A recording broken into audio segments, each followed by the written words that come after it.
Hi, welcome to the Knife Master. So today I'm going to be speaking a lot on knuckle dusters and their use of them and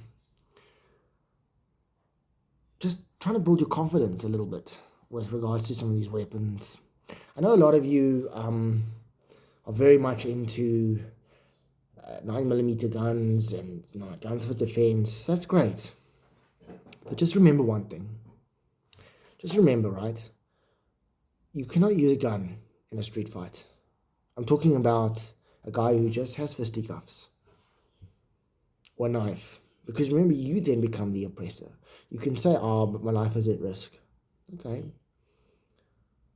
But you have to prove that your life is at risk. You've got to show him that you were cut first or whatever. Because unfortunately, that's how the law works these days. Okay. So that's why I focus a lot on knife use and knuckle duster use and martial arts, because that's still very, very valid for today. Believe it or not. And knives haven't lost their efficiency to kill. Okay, people have been using it for thousands and thousands of years. Okay, Romans have been using it, gladiators have been using it, our ancestors have used it. Okay, yes, we've evolved in weaponry and we've now into guns and gun culture, but I'm afraid that gun culture has really taken over, and with the gun it's quite hard to obtain something like that and use it in a correct way, especially when it comes to street fights or bar fights or protecting yourself. Okay, because it's just difficult. So this is why today I'm going to speak a lot on knuckle dusters and the lethality of knuckle dusters and trench knives and the use of them and where they've come from. All right, and this is more of an educational point, okay, and just to boost your confidence a little bit. All right. So I want to shout out to my friend Arthur for these. Okay, he bought these for me yesterday. Okay, they're quite cheap, he says, and they don't break the bank, and generally they don't. All right. So as you see, this one has got skulls in it. All right, sorry, just want to get the camera to focus. Sorry about that. Just want to see. All right, yes, you can see. So it's got little skulls in it, and they look quite nice. If you're a Punisher fan, you'll see that the Punisher has skulls. And now, this obviously will have impact when you hit someone, right? And so this is where the point of contact is, right, on these skulls. Now, knuckle dusters generally will fracture your face. Okay, the damage it causes is facial fractures, brain bleeds, eye socket that can break and make your eye bulge out. Okay, break the hand if you hit the hand. A lot of people say, yeah, but if you use a knuckle duster, it flays out your hand and it causes your fingers to break. Correct. The way to use this, right, I'll show you. Okay, so I was taught how to throw a punch in martial arts, right? And they say that you just curl your hand up and squeeze in, and you've got a good tight fist, all right? Okay, a nice square tight fist, all right? Okay, so you can't break your hand when you hit, okay? Doesn't hurt, all right? Okay, obviously I've got a ring on. Okay, here you can see there, it works. Okay, same thing, but it doesn't push my hand out because there's not a wedding ring on. Okay, so it'll obviously push out this because of the wedding ring. That's why it does that, but it doesn't really matter because that's not where the point of contact is. Okay, it keeps it firm and strong. Okay, my hand, my thumb is out the way. Okay, can't hurt my thumb. Everything's nice and tight. So the same thing goes for a knuckle duster. I'm going to do the same thing. Okay, hold it here, relax it. Okay, this is where it curls. Okay, here, curl it in and hold it. Now look, they are splayed out, my hands. Okay, but it doesn't hurt. Okay, it hurts my hand really badly, but I don't feel anything on this. Nothing. Okay, why? Because there's a a palm brace here. I don't know what you call this, okay? But it pushes against your palm. So if I hold it here, all right, my fingers are now squeezing in, okay? There's nothing against my palm really, all right? But if I do it this way, okay, if I do it this way, all right, you'll see that it pushes into the palm and gives it support, okay? So all the impact is now going into my palm through this brace and giving all the energy straight into my palm, okay? Okay, now it hurts a little bit, all right? It can hurt a little bit, okay? It's a little bit of pain, but not a lot. I promise you that the guy that you're going to hit is going to hurt a lot more, okay? A little bit of pain in your hand is not going to hurt. A punch to the face with a bare fist is going to hurt a lot more than this thing is going to cause. Same thing as this. Also, Arthur, my friend, bought this for me yesterday as well. Again, he said it didn't break the bank. And I'll tell you why now, why it's fairly cheap. Okay, same thing here. Okay, yes, it flays out my fingers, but look what I did. Okay, look where the support is. It's here. So when it pushes down into my palm. This is why knuckle rings are not good for you, because you need this support so it doesn't break your hand. If I do this, okay, look how badly flayed out my fingers are. And look, there's no support, okay? But look at this. If I do that technique I taught you, look how it pushes into my palm, okay? It leaves a mark into my palm. So this is where the point of contact is. This is what you want, okay? So if you're in a bar and you're holding your knuckle duster in your pocket, and I just do that, right? And I can pull it out and hit, okay? Yes, my fingers are splayed out because of the middle part here will do that. But I can promise you, it's not hurting my hand. It hurts this hand, but it doesn't hurt this. Okay, I can do that to the table too. It doesn't do anything. I don't feel it. And the other thing people don't know is you got to jab with this thing, okay? You got to jab with it, okay? Quick jabs. You're not supposed to hook with it. You're not supposed to use all your power. Just jab with it, all right? Just jab. This knuckle duster I've got 4 knuckle dusters to own. I've got this one. I like this one because it's got a lot of ridges, and these ridges will cause a lot of damage, bleeding, facial fractures, and hammer fists. Okay, also with the hammer fist strike, you can use the same thing, okay? It'll still cause a lot of damage with that, all right? I customized this one myself. It was black, but I thought I'll paint it and make it a little bit more unique. I added a bit of what they call steel putty. It's a epoxy glue that makes like cement, because it makes it more knuckle-like and a lot more damage, okay? Same thing. Okay, very lightweight. It's got the steel that they use for motorbike clutch handle, clutch levers. So not the strongest steel or metal. It's just like a metal, but it's not the strongest type. It's like alloy or something. Yeah, so it's not very strong, but it does the job, and it won't break in your hand. I can promise you that. I've tested these things; they won't break. Okay. And lastly is this one. Now, all of these cost under 50 Rand. Okay. Which is like what? Not even $1 in America. All right. What is a few dollars in America? It costs less than a McDonald's burger or a McDonald's meal. You know, same thing here. I customized this one too. It was black, but I thought I could put a bit of, make it more rustic and antique looking. Okay, this is the heaviest and the most robust of all of them, but I wouldn't say the most lethal. It's got a very hectic pop to it. Okay, it's very heavy, but this one will cut. It's also quite heavy, but it'll cut. And the point of contact with this one, with the Punisher skulls, they're quite nice because you can also customize it yourself. You can get a bit of nail polish, paint it black, keep the silver. I might do that. I might show you in the next video. I might do something like that. The reason they're cheap is because they'll cast these with polystyrene.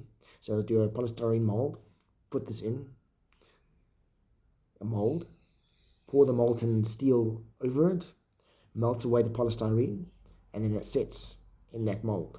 And then it's one piece knuckle duster. That's how they make these. I don't know how this is made, something similar, but I know it's definitely this is something that is made like that. Okay, they make mass production of these. They mass produce these, sorry. Or there's mass production of these. Now, a lot of people underestimate this thing. I can't remember exactly the details offhand. I know it was bodyguards for Winston Churchill or something like that. Bodyguards use these to protect the president, and I promise you it was very efficient. People say you need a lot of practice with this. You don't need a lot of practice with these. It's if you just do what I taught you, okay? If you just do that, all right? Curl your fingers in and use it just to quick jab the face. Element of surprise. It'll work. Obviously, it is an element of surprise type weapon. Okay, you got to use this as an element of surprise. You don't want someone to see this in your hand because they can then pull a gun or a knife and then they have the upper hand. This is more of an element of surprise type weapon. Yeah, I don't want to be on the wrong side of this. Of these weapons, really. This will cause you massive damage. Now, there are laws, obviously, even in South Africa, I'm sure there's laws with regards to these. But you know what? We're talking about solely self-defense here. My life comes before any law. My family's life comes before any law. I will use whatever it takes to protect my family. I will deal with the law later. Okay? I will deal with the law later. But if I can use this to protect myself and my family, I will do so. So the trench knives now. The trench knives that I own. This one I got off Takealot. It's quite a cheapie. Alright?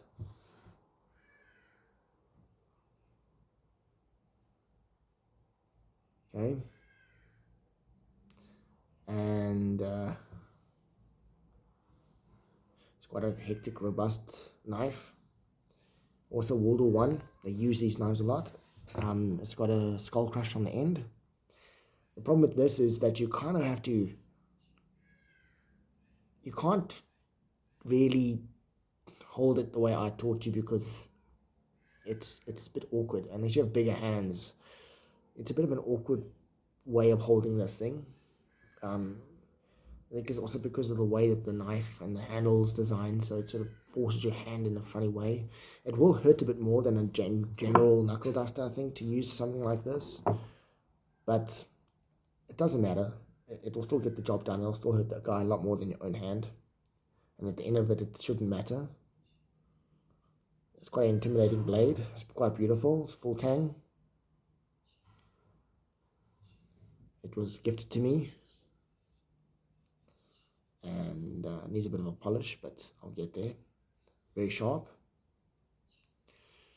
And very scary and efficient.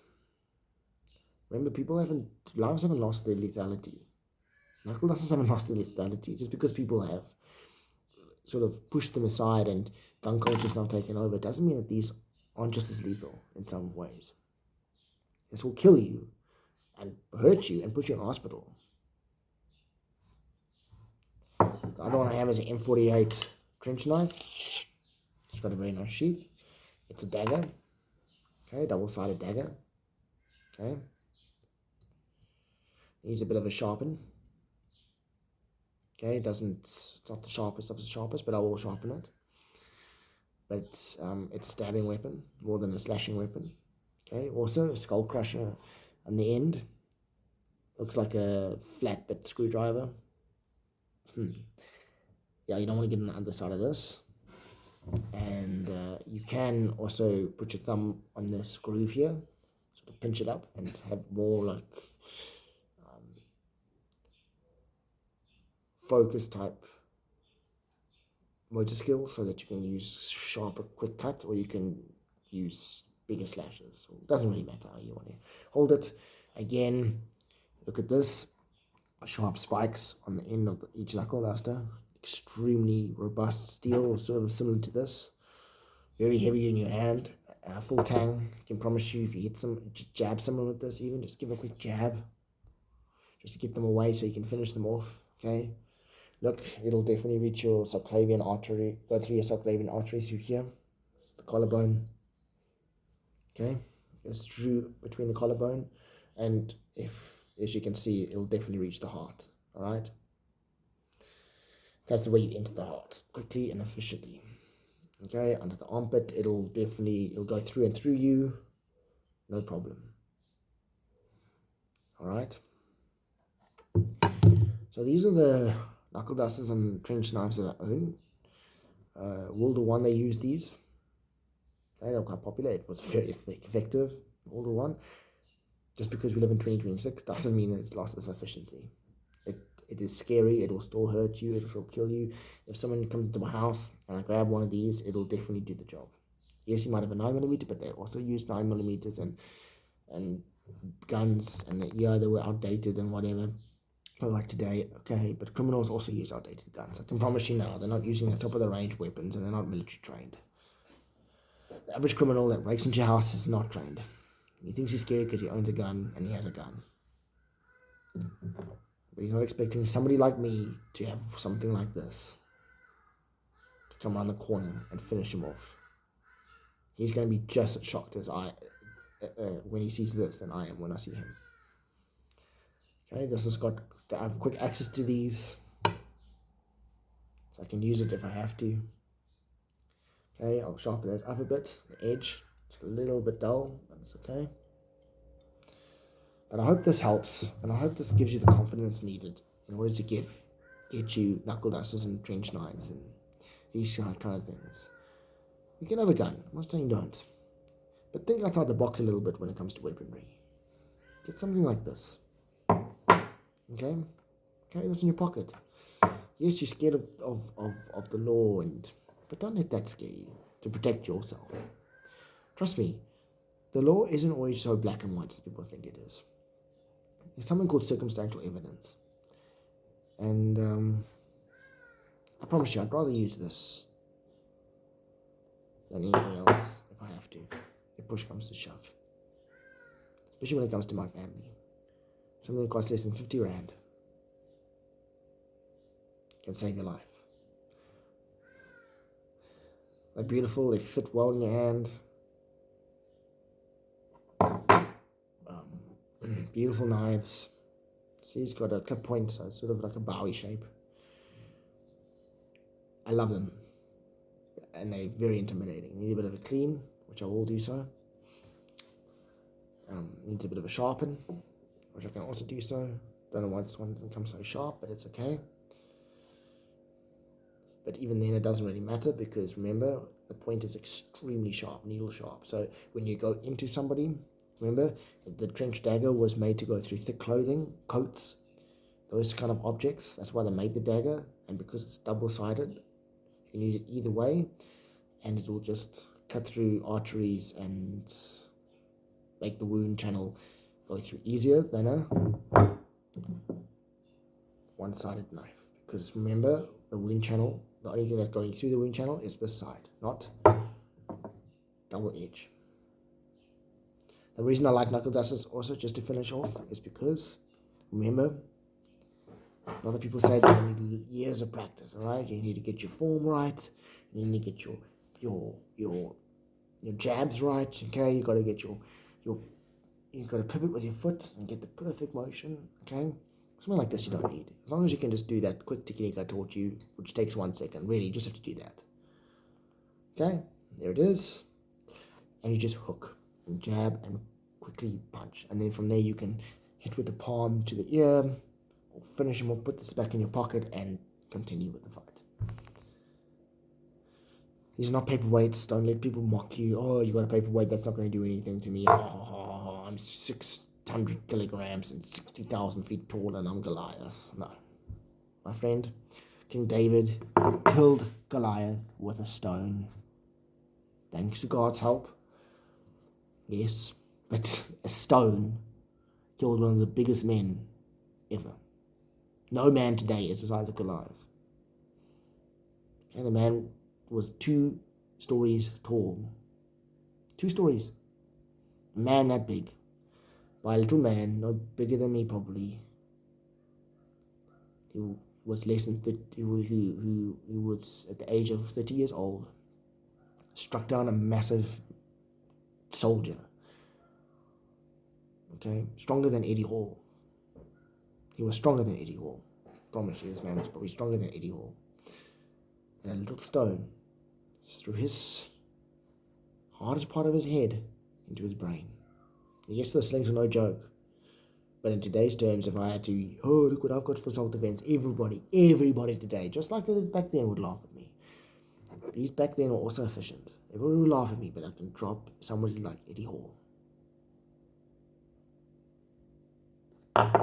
You are the weapon. These are the tools. Okay, these are the tools. I've seen what rings can do. I really hope this helps. I'll show you more weapons and the uses of them later on. There's a lot more to come.